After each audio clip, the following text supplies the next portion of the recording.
জ্যোতিস্বৰ জ্যোতিস্বৰ।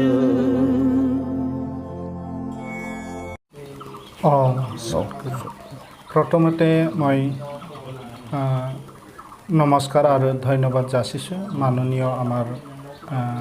সদৌ ব্ৰহ্ম ধৰ্মৰ প্ৰাক্তন সভাপতি মাননীয় ৰবিৰাম বসুমতাৰী বাবাই আমাৰ লগত আছে।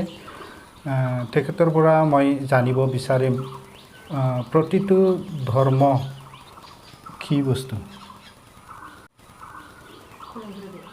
নমস্কাৰ, মই আপোনাৰ নিউজৰ তৰফৰ পৰা আপোনাক ধন্যবাদ জ্ঞাপন কৰিছোঁ যে প্ৰতিটো ধৰ্মৰ মূল উদ্দেশ্য হ'ল মানৱ জাতিক সত্য প্ৰতিষ্ঠিত কৰি সকলো জীৱ এক, এই চাৰিমুঠি জীৱক এক বুলি চিত্ৰিত কৰিব পাৰে তেনেধৰণৰ মূল বস্তুটো আমাৰ ধৰ্মৰ মাজত আছে। সেই ধৰ্মৰ যোগেদিহে মানৱ সমাজৰ সত্য ধৰ্ম প্ৰতিষ্ঠিত কৰি পেলাই তেওঁলোকক সত্যৰ পথত আচৰণ কৰাই সৎ মানুহ হিচাপে গঢ়ি তোলাত অৰিহণা যোগাব পাৰে। সেইটো ধৰ্মক ল'লেহে মানুহ প্ৰকৃততে সত্যত প্ৰতিষ্ঠিত হ'ব পাৰে আৰু সেই প্ৰতিষ্ঠিত কৰা ধৰ্মৰ যোগেদিহে মানুহে মানৱ সমাজৰ উন্নতিৰ হকে কিছুমান কাম কৰাত অগ্ৰণী ভূমিকা ল'ব পাৰে। ধৰ্ম বুলি ক'লে আমি কেনেকৈ ধৰ্মটো বা সত্যটো আমি পাম জীৱনত, এইটো কি কাৰ্য কৰিব লাগে? এইটো ধৰ্ম আচৰণ কৰাৰ কথা হ'ল কি, আমি যিকোনো ধৰ্মটো লোৱাটো বহুত সহজ কথা, কিন্তু এই ধৰ্মৰ যিবিলাক নীতি নিয়ম সেই নীতি নিয়মখিনি মানি চলাটোহে কঠিন। প্ৰকৃততে ধৰ্ম আচৰণ কৰাৰ লগে লগে মানে তেওঁৰ কিছুমান কৰণীয় কাম থাকে। সেই কৰণীয় কামবিলাক হ'ল কঠোৰ। এই কঠোৰ কামবিলাকক যদি আমি কৰিবলৈ যাওঁ তেতিয়াহ'লে নিজক তেওঁৰ ওচৰত যদি গতাবলগীয়া হয় তেতিয়াহ'লে আমি কিছুমান নীতি নিয়ম কঠোৰ হ'লেও আমি মানি চলাটো আমাৰ নিতান্তই দৰকাৰ। এই কঠোৰ নিয়ম নীতিটো নমনাকৈয়ে আমি যে তেওঁৰ লগত যোগ হ'ব পাৰিম সেইটো কিন্তু নিৰৰ্থক, সেইটো হ'ব নোৱাৰে। সেইকাৰণে আমাৰ যিখিনি নিয়ম আছে সেই নিয়মখিনি আমি পালন কৰাটো আমাৰ কৰ্তব্য। আৰু পৰমহংস শিৱনাৰায়ণ স্বামীজীয়ে তেওঁৰ শাস্ত্ৰ পুথিত আমাক নিৰ্দেশনা দিছে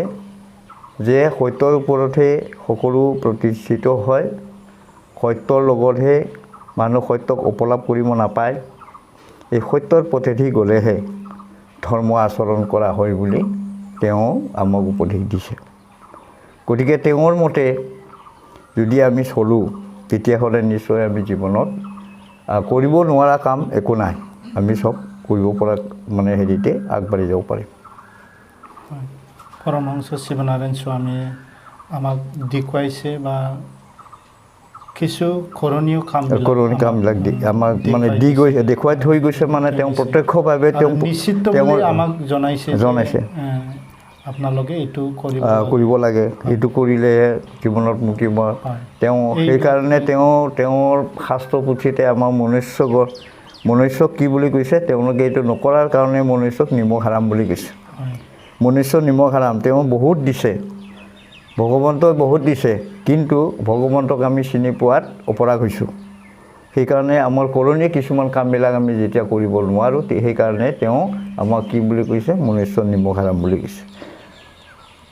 কথাতে হয় যে মনুষ্য নিমখ হাৰাম হয় কাৰণ তেওঁৰ মতে আমি নচলোঁ। তেওঁ যে কিমান প্ৰকৃতি হিচাপে তেওঁ আমাক বহুত যোগান দিছে, কিন্তু তেওঁক আমি চিনিব পৰা নাই, তেওঁক জানিব পৰা নাই। সেইকাৰণে আমি কি হৈছোঁ, পিছ পৰি আছোঁ,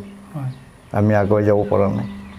আমাৰ মাজত কিছুমান খামখেয়ালি আছে, এই খামখেয়ালিবিলাক সহজতে কিছুমান কথাবিলাক পাবলৈ বিচাৰে, সহজে পাবলৈ বিচৰাৰ ফলত আমি কি হৈছোঁ, তেওঁৰ পৰা আমি বিমুখ হৈ আছোঁ। সেই বিমুখ হোৱাটোৰ কাৰণে আমি যথেষ্ট মানে ইয়াক যত্ন কৰি আছোঁ যে এইখিনি আমি যাতে সংস্কাৰ কৰিব পাৰোঁ। সংস্কাৰমুখী আমাৰ যিটো ধৰ্ম সেইটো হ'ল সংস্কাৰমুখী হয়। এইটো সংস্কাৰ হ'লেহে তেওঁৰ ওচৰত তেওঁক মানে প্ৰাপ্ত হোৱাৰ মানে সম্ভাৱনাটো থাকে। হয়। সেইটো হ'ল ধৰ্মৰ মূল উদ্দেশ্য। পৰমহংস বাবাই কৈছে যে ধৰ্ম, অৰ্থ, কাম, মোক্ষ এই চাৰিটা চতুৰ্বৰ্গ ফল নিশ্চিত বুলি কৈছে। নিশ্চিত। কেনেকৈ এইটো নিশ্চিত হ'ল কথা হ'ল কি আমাৰ যজ্ঞ কৰ্মটো পৰমহংস বাবাই আমাক দিলে। যজ্ঞ কৰ্মৰ যোগেদি যেতিয়া আমি যজ্ঞ কৰ্ম কৰোঁ তেতিয়া আমাক পৰমহংস বাবাই 4টা কৰ্ম কৰিবলৈ কৈছে যজ্ঞৰ পিছত। প্ৰথমতে হ'ল যজ্ঞ, দ্বিতীয়তে যোগাহুতি প্ৰথমতে, দ্বিতীয়তে হ'ল যোগ প্ৰাণায়াম, তৃতীয়তে হ'ল ধ্যান ধাৰণা, তাৰপিছত চতুৰ্থতে হ'ল অখণ্ডভাৱে উপাসনা। তাৰমানে তেওঁক সম্পূৰ্ণৰূপে তেওঁক মানে উপাসনা কৰিব পাৰিব লাগে। সেইটো কৰিলে কি হয় আমি চতুৰ্বৰ্গ ফলটো পাব পাৰোঁ। যে আমি যজ্ঞটো কৰিলে অকল মাত্ৰ যজ্ঞ হ'ল কি জীৱ পালনৰ অৰ্থে যজ্ঞ। আমি জীৱক পালন কৰিবৰ কাৰণে যজ্ঞৰ দ্বাৰাই তেওঁলোকক আহাৰ যোগান দিব পাৰোঁ। কিন্তু আমি যে যজ্ঞ কৰিলোঁ আমি তেওঁৰ পৰা কিবা এটা পাব লাগিব। সেই পাবলগীয়াখিনি আমি যদি 4টা কৰ্ম যদি আমি নকৰোঁ, সেই 4টা কৰ্ম নকৰিলে আমি তেওঁৰ পৰা একো পাব নোৱাৰোঁ। গতিকে প্ৰথমতে যজ্ঞ কৰাৰ পিছত যোগ প্ৰাণায়াম, ধ্যান ধাৰণা, অখণ্ডভাৱে উপাসনা সেইটো কৰিব লাগে। সেইটো কৰাৰ পিছতহে তেওঁৰ পৰা আমি কিবা এটা মানে পাব পাৰোঁ। সেইখিনি কৰ্মটো কৰাৰ পিছত আমাৰ যিহেতুকে আমাক সাধাৰণতে আমি ভাবোঁ যে আমাৰ শৰীৰটো এটা স্থূল এটা শৰীৰ, সেই শৰীৰটো এটাই বুলি আমি ভাবি লওঁ। কিন্তু পৰমহংস বাবাৰ মতে যে আমাৰ শৰীৰটোৰ এইটো দেহাতত্বটো কয় আমাৰ শৰীৰটো 3টা ভাগত ভাগ কৰা আছে। এটা শৰীৰ হ'ল আমাৰ স্থূল শৰীৰ, এইটো হ'ল প্ৰত্যক্ষভাৱে দেখা, এইটো চামৰা শৰীৰ বুলি কয় এইটো শৰীৰটো। তাৰমানে এইটো স্কিন আৰু এইটো শৰীৰটো, আৰু ভিতৰত এটা শৰীৰ আছে এইটো হ'ল লিংগ শৰীৰ। লিংগ শৰীৰৰ পৰা আৰু ভিতৰত এটা শৰীৰ আছে এইটো হ'ল সূক্ষ্ম শৰীৰ। সেই সূক্ষ্ম শৰীৰত আমাৰ অন্তৰাত্মা থাকে, 4 অন্তঃকৰণ থাকে। সেই সূক্ষ্ম শৰীৰৰ 4 অন্তঃকৰণটো শুদ্ধ কৰিবৰ কাৰণে ভগৱন্তৰ ওচৰত আমি যেতিয়া তেওঁৰ ওচৰত যোগ হ'বলৈ যাওঁ, যেতিয়া আমি যে প্ৰাণায়াম, যোগ প্ৰাণায়াম, ধ্যান ধাৰণা কৰোঁ তেতিয়াহে সেই 4 অন্তঃকৰণটো শুদ্ধ হোৱাৰ সুযোগটো থাকে। তেতিয়াহে আমি সেই 4 অন্তঃকৰণটো শুদ্ধ কৰিব পাৰোঁ। এই 4 অন্তঃকৰণটো শুদ্ধটো এনেকৈ আমাৰ অন্তৰত 4টা বস্তু আছে, মন, বুদ্ধি, চিত্ত, অহংকাৰ। এতিয়া যদি আমি সেইটো যোগ প্ৰাণায়াম কৰি তেওঁৰ লগত যোগ নহওঁ তেতিয়াহ'লে আমাৰ 4 অন্তঃকৰণটো শুদ্ধ নহয়। সেই শুদ্ধ নোহোৱা হয়তো মনটো আমাৰ শুদ্ধ নহ'লে বুদ্ধিটো ভাল নোলায়। বুদ্ধি ভাল নোলালে কি হ'ব আমাৰ চিত্ত মানে আমাৰ গৰ্ব বুলি কওঁ, সেইটো মানে শুদ্ধ নহয়। তেতিয়াহ'লে আমি কি পাম? অহংকাৰটো আমাৰ বেছি হয়। যেতিয়া মনটো বেয়া হৈ যায় তেতিয়া আমাৰ বুদ্ধিটো বেয়া ওলালে অহংকাৰ আহে। গতিকে সেইটো শুদ্ধ কৰিবৰ কাৰণে মন, বুদ্ধি, চিত্ত, অহংকাৰটো শুদ্ধ কৰিবৰ কাৰণে সেই 4 অংগবাণীটো কৰিব লগা হয়। আৰু তেওঁৰ ওচৰত যদি যোগ হৈ যায় তেতিয়া লাহে লাহে ক্ৰমান্বয়ে আমাৰ মনটোও ভাল হৈ আহিব, আৰু তাৰপিছত বুদ্ধি ভাল ওলাব, চিত্ত ভাল হ'ব, অহংকাৰ দমন হ'ব। তেতিয়া সেইটো দমন হোৱাৰ পিছত আমি কি ফল পাম? ধৰ্ম, অৰ্থ, কাম, মোক্ষ, চতুৰ্বৰ্গ ফল পাম। এই চতুৰ্বৰ্গ ফল পাবৰ কাৰণেহে এইটো সাধনা কৰিব লাগিব। এই সাধনা কৰিলেহে চতুৰ্বৰ্গ ফলটো পাব। এইটো চতুৰ্বৰ্গ ফলটো পাবলৈ যাওঁতে আমাৰ অন্তৰাত্মা, এতিয়া ধৰক আমাৰ শৰীৰটো আমি চাবোনেৰে গা ধুই পেলাই পৰিষ্কাৰ কৰিলোঁ, কিন্তু আমাৰ অন্তৰাত্মাটো কিহেৰে ধুম? তাতো নিশ্চয় জ্ঞান চাবোন লাগিব। আমাৰ শাস্ত্ৰত আছে জ্ঞান চাবোনৰ দ্বাৰাহে। আমি চাবোন খালে যেনিবা পানী খাই দিলেতো চাফা নহ'ব। গতিকে সেই জ্ঞান চাবোন মানে আমাৰ যোগাহুতিৰ দ্বাৰা 4 অংগবাণীটো কৰাৰ পিছত আমি সেইটো পাব পাৰিম। 4 অংগবাণী কৰাৰ পিছতে আমি সেইটো পাব পাৰিম। তাৰমানে সেই জ্ঞান চাবোনটো যেতিয়া আমাৰ অন্তৰাত্মাত যাব তেতিয়া আমাৰ অন্তৰখন শুদ্ধ হ'ব। অন্তৰ শুদ্ধ হ'লে যেতিয়া মন, বুদ্ধি, চিত্ত, অহংকাৰটো শুদ্ধ হয় তেতিয়া কি হয়? তেওঁৰ পৰমাত্মাৰ বাস হয়। এতিয়া আমাৰ শৰীৰটো 3টা তৰফ বুলি মই কোৱা নাই জানো? 3টা তৰফ আছে। এটা হ'ল লিংগ শৰীৰ, এটা হ'ল স্থূল শৰীৰ, এটা হ'ল সূক্ষ্ম শৰীৰ। এই সূক্ষ্ম শৰীৰতে সেই বস্তুটো আমাৰ মানে তেওঁ থাকে। আমি যাক মানে গৰ্ভ বুলি কয়, গৰ্ভত থাকে তেওঁ, তাত মানে তিথাপি লয়। পৰমাত্মাই মানে এটা তিথাপি লয়। এতিয়া শাস্ত্ৰই কৈ আছে ধৰক আমাৰ এই শৰীৰটো এটা গছৰ লগত তুলনা কৰিছে এতিয়া এই গছজোপাত দুটি পক্ষী থাকে আমাৰ ভিতৰৰ অন্তৰাত্মাত সূক্ষ্ম শৰীৰত দুটি পক্ষী থাকে এই দুটি পক্ষী হ'ল কি এটা পৰমাত্মা আৰু আত্মা এতিয়া আত্মাই খায় কিন্তু পৰমাত্মাই নাখায় এই গছৰ গুটিটো আত্মাই খায় কিন্তু পৰমাত্মাই নাখায় পৰমাত্মাই আত্মাই খোৱাটোকে চাই পেলাই সুখ পায় পৰমাত্মাই সুখ পায় আৰু তেওঁ সেই আত্মাক নেৰে যেনেকৈ মহাভাৰতত দেখিবলৈ পাব মহাভাৰতৰ মানে প্ৰথম হেৰিতে আছে এই যে ৰথ চাৰিটা ঘূৰাই ৰথটো মানে আহৰণ কৰি শ্ৰীকৃষ্ণই ৰথটো চলোৱা নাই জানো চলাই আছে এই চাৰিটা ঘোঁৰাটো হ'ল কি মন বুদ্ধি চিত্ত অহংকাৰ আমি মন বুদ্ধি চিত্ত অহংকাৰক পৰমাত্মাই লেকাম লগাই পেলাই সেইটো টানি পেলাই ক'ত মানে নিব লাগিব সেইটো নিৰ্দিষ্ট ঠাইতে মানে লৈ যায় পৰমাত্মাই লৈ যায় যদি এই চাৰিটা ঘোঁৰাক যদি পৰমাত্মাই নচলায় আমি যদি আত্মাই চলাবলৈ হ'লে ক'ৰবাত নি পেলাই ক'ৰবাত পেলাই দিব গতিকে ঠিক তেনেকৈ পৰমাত্মাইহে এই চাৰিটা ঘোঁৰাক দমন কৰি পেলাই তাৰমানে অন্তৰত আমাৰ অন্তৰাত্মাত থাকি পেলাই তেওঁ হয়তো চলাই পেলাই আমাক চলাই আছে এতিয়া বহুতে ভাবে যে অকল মাত্ৰ শুদ্ধ মনৰ মানুহৰ লগতহে পৰমাত্মা থাকে নেকি নে বেলেগ মানুহৰ লগত পৰমাত্মা নাথাকে নেকি প্ৰশ্ন আহে গতিকে শুদ্ধ মনৰ লগত পৰমাত্মা থাকে বা বেলেগৰ লগত পৰমাত্মা নাথাকে সেইটো কথা নহয় প্ৰত্যেক মানে ভাল আৰু বেয়াৰ লগত পৰমাত্মা থাকে এতিয়া ৰাম আৰু ৰাৱণৰ ৰাখি জোৰাটো একে হয় নে নহয় ইউ ৰ ৰা ৰ দুটা ৰাখিটো একে কিন্তু দুইজনে কিয় যুদ্ধ কৰে দুইজনে কিয় যুদ্ধ কৰে ৰাখিটোতো একে যুদ্ধ হ'ব নালাগিছিল একে ৰাখিৰে নহয় জানো চবেই ভাল হ'ব লাগিছিল কিন্তু তেওঁ কিয় বেয়া হ'ল গতিকে ভাল আৰু বেয়াৰ লগত থাকিলেহে সংসাৰখন চলে যদি চব যদি সংসাৰখনত যদি ভালেই থাকিলেহেঁতেন সংসাৰখন অচল হৈ গ'ল হয় সংসাৰখন অচল হৈ থাকিলেহেঁতেন এতিয়া বেয়াটো থকাৰ পৰাহে সংসাৰখন চলি আছে গতিকে বেয়া মানুহটো যদি নাথাকিলেহেঁতেন নহয় সংসাৰখনৰ কোনো মূল্যই নাথাকে বেয়াৰ লগত ভাল থাকিব লাগে তাকে শাস্ত্ৰত কৈছে ৰাৱণ থকাৰ কাৰণেহে ৰামৰ জন্ম কাৰণ আমাৰ অন্তৰাত্মাটো ৰাৱণ সোমাই আছে আমাৰ ইয়াত অন্তৰত যি ৰাৱণ সোমাই আছে যে আমাৰ ৰাৱণটো উলিয়াই দিবটো বহুত কঠিন সেইটো হ'ল কি আমাৰ ৰাৱণতকৈও মানে ৰাক্ষসতকৈও বেছি শক্তিশালী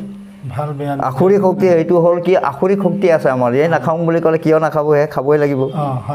নাখাওঁ বুলি খাওঁ মনত পৰি থাকে এইটো বস্তু খালে বেয়া মনে ক'ব এইটো তুমি নাখাবা এইটো খালে তোমাৰ এনেকুৱা বেমাৰ হ'ব কিবা হ'ব কিন্তু মনে কি এইটো কিমান দিনে খাই আছোঁ খাম তাকে শাস্ত্ৰত কয় মানুহে খাইহে মৰে নাখাই নমৰে মানুহ খাইহে মৰে নাখাই নমৰে কিন্তু আমি খাইহে বেমাৰ হওঁ নাখালেতো বেমাৰ নহ'ব গতিকে শাস্ত্ৰই আমাক বিধান দিছে ধৰ্মই আমাক বিধান দিছে যে তাৰ পৰা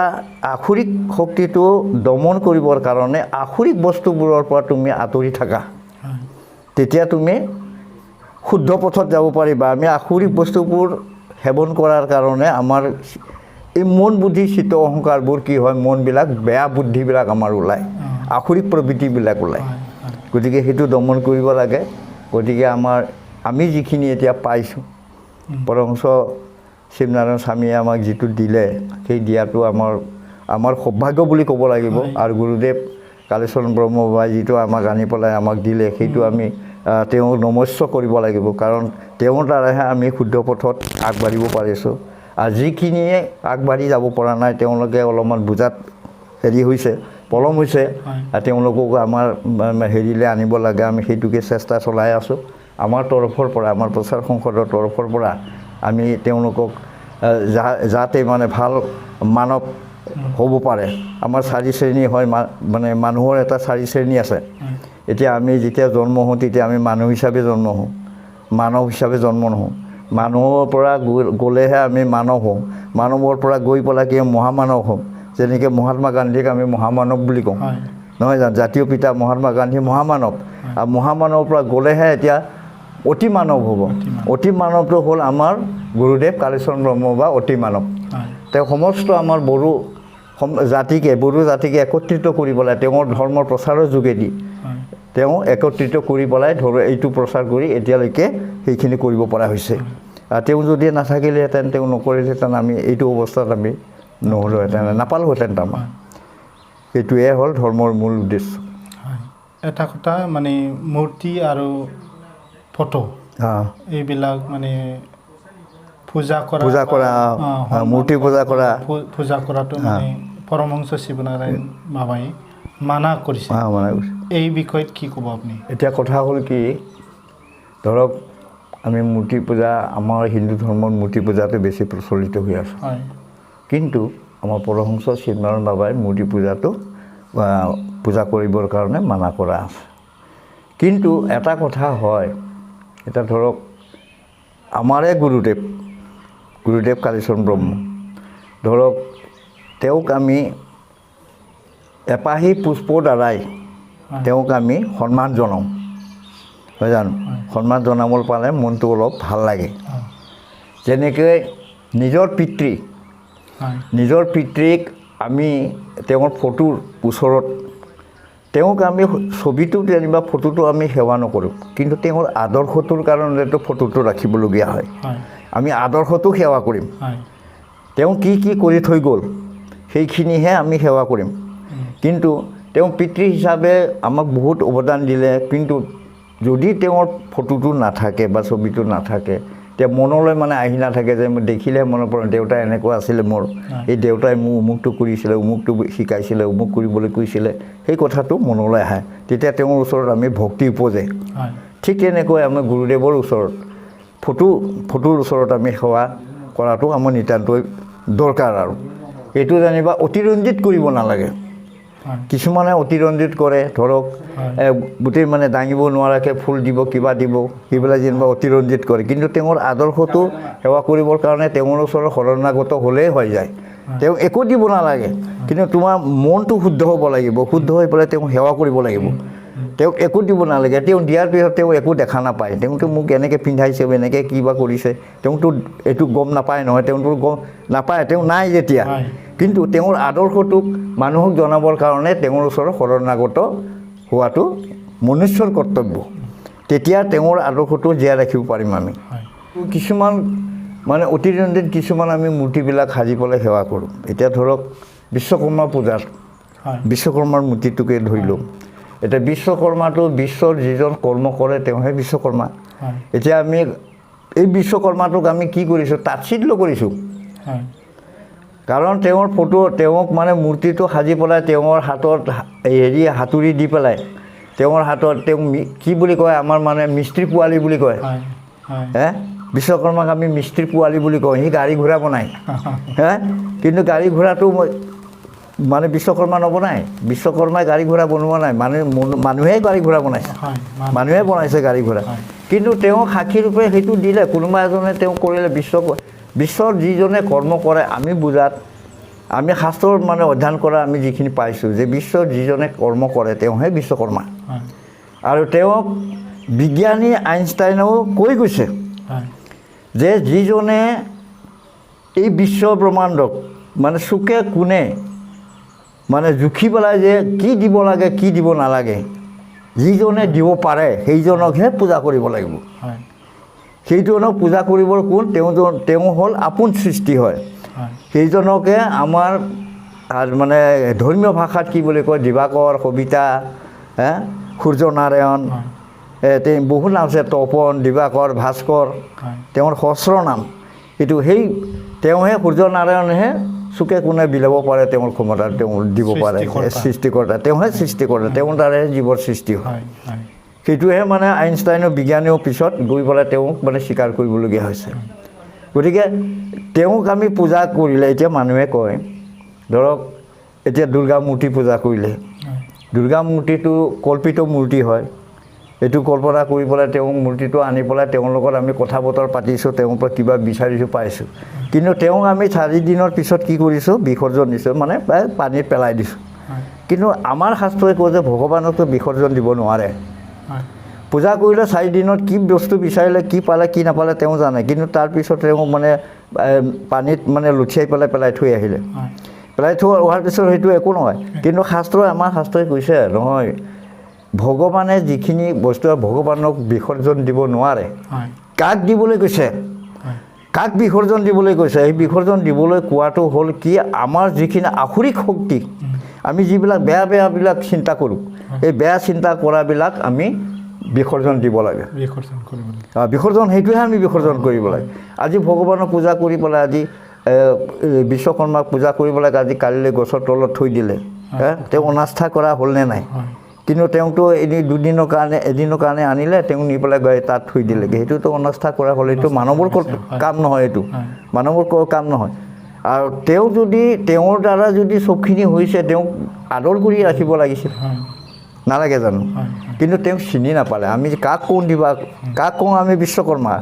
সূৰ্যনাৰায়ণকে আমি বিশ্বকৰ্মা ক'লোঁ যিজনে বিশ্বত কৰ্ম কৰি আছে তেওঁহে বিশ্বকৰ্মা তেওঁহে সম্পূৰ্ণ দিছে জগতত একো নিদিয়াকৈ থকা নাই কিন্তু সেইটোক লৈ পেলাইহে মানুহে আৱিষ্কাৰ কৰি পেলাই গাড়ী ঘোঁৰা বনাইছে পদাৰ্থক লৈ পেলাই বনাইছে তেওঁৰ পদাৰ্থবিলাক তেওঁৰে সৃষ্টি সেই পদাৰ্থক লৈ পেলাই মানুহে এই গাড়ী ঘোঁৰা বনাই পেলাই নিজে চলিবৰ কাৰণে কৰি লৈছে আৰু গতিকে এতিয়া দুৰ্গাক পূজা কৰে আমি অন্নপূৰ্ণা বুলি সূৰ্যনাৰায়ণক অন্নপূৰ্ণা কৰোঁ সূৰ্যনাৰায়ণ নাথাকিলে আজি জলকীয়া এজোপা ঘৰত লগাইছে কিন্তু সূৰ্যৰ পোহৰ যদি নাপায় তেতিয়াহ'লে জলকীয়াটো গুটি নধৰে গতিকে তেওঁক পাব লাগিব তেতিয়াহে জলকীয়াটো গুটি ধৰিব নহয় জানো ঠিক তেনেকৈ তেওঁকহে কৰিব লাগে আমি য'ত যাব লাগে তাৰ ওচৰলৈ যোৱা নাই বেলেগত মানে আমি এতিয়া আমাৰ হেৰিত কয় ফকৰা যোজনাত কয় কি আমি লাখুটিতহে ধৰিছোঁ কিন্তু মানুহৰ ভৰিত ধৰা নাই লাখুটিতহে ধৰিছোঁ কিন্তু ভৰিত ধৰা নাই সেইটো ভৰিত ধৰিবলৈ যাব লাগে মানুহ তেতিয়াহে আমি পাম যিখিনি পাব লাগে আমি তেতিয়া আমি কেনেকৈ বিচাৰি পাওঁ কিহৰ যোগেদি গ'লে আমি ভৰিটো বিচাৰি পাম ধৰ্মৰ যোগেদি যাব লাগিব শাস্ত্ৰৰ যোগেদি যাব লাগিব তেতিয়া আমি তেওঁৰ ভৰিটো পদযুগলটো আমি পাম নহ'লে আমি সেই লাখুটিত ধৰাই হৈ থাকিব লাখুটি ধৰা এতিয়াতো হৈ আছে দুৰ্গা পূজা আহিলে পূজা কৰিব পেলাই দিব অনাস্থা কৰিব লক্ষী আহিব লক্ষী পূজা কৰিব পেলাই দিব কিন্তু লক্ষীৰ কিহৰ কাৰণে বনাইছে লক্ষী মূৰ্তিটোত কি কি আছে এইবিলাকতো বুজাই নিদিয়ে গতিকে সেইখিনি হ'ল কিছুমান সেইকাৰণে মূৰ্তি পূজাটো এনেকৈ কৈছে নুবুজিলে কৰিব নালাগে পৰমসংঘ বাবাৰ সেইটো হ'লে কথা যিটো বুজি পোৱা নাই যিটোত একো নাজানে অজানা সেই বস্তুটো ত্যাগ কৰিব লাগে সেইটো পূজা কৰিব নালাগে এতিয়া পিতৃকটো ত্যাগ কৰিব নোৱাৰে পিতৃয়ে কি কৰি থৈ গ'ল মোৰতো জনা আছে গতিকে তেওঁৰ আদৰ্শটো জীয়াই ৰাখিবলৈ মোৰ পিতৃৰ ফটোটো মই ৰাখিব লাগিব সেইটো নষ্ট কৰিব নোৱাৰে সেইটো স্বামীজীৰ লগতে আমাৰ যিজন হেৰি আছিলে এইটো ৰামকৃষ্ণ পৰমহংস যিবোৰ ৰামকৃষ্ণ শিষ্য আছিলে নহয় বিবেকানন্দ স্বামী বিবেকানন্দও তেওঁ কৈছে যে মূৰ্তি পূজাটো মানে সচৰাচৰ নকৰিলেও কিন্তু পিতৃৰ ফটোটোতো পূজা কৰিব লাগিব তেওঁৰ আদৰ্শক পূজা কৰা হয় ফটোক নহয় তেওঁৰ আদৰ্শ ফটোটো আজি কি হয় তাত কলা চিয়াহে লগোৱা হয় বা ৰং সানি পেলাই বনোৱা হয় কিন্তু সেইটো তেওঁ নাথাকে কিন্তু তেওঁৰ আদৰ্শটো পিছফালে থাকে যেনেকৈ গ্লাছটো চালে আইনাত চালে পিছফালৰ যদি সেই ৰঙা ৰংটো দিয়া নাযায় তেতিয়াহ'লে আইনাত নিজৰ মুখখন নেদেখে সেইটো ৰঙা ৰংটো গুচাই দিলে সি মানে সম্পূৰ্ণ হেৰিব নিজক দেখা নাপায় গতিকে সেইটো দিলেহে মানে তেওঁ নিজকে দেখা পাব ঠিক তেনেকৈ ধৰণে সেই ফটোৰ বস্তুটো সেই তেনেকৈ আহিছে এই সময়ত আমি শেষলৈকে যাম ধন্যবাদ যাচিছোঁ এই সময়ত নমস্কাৰ নমস্কাৰ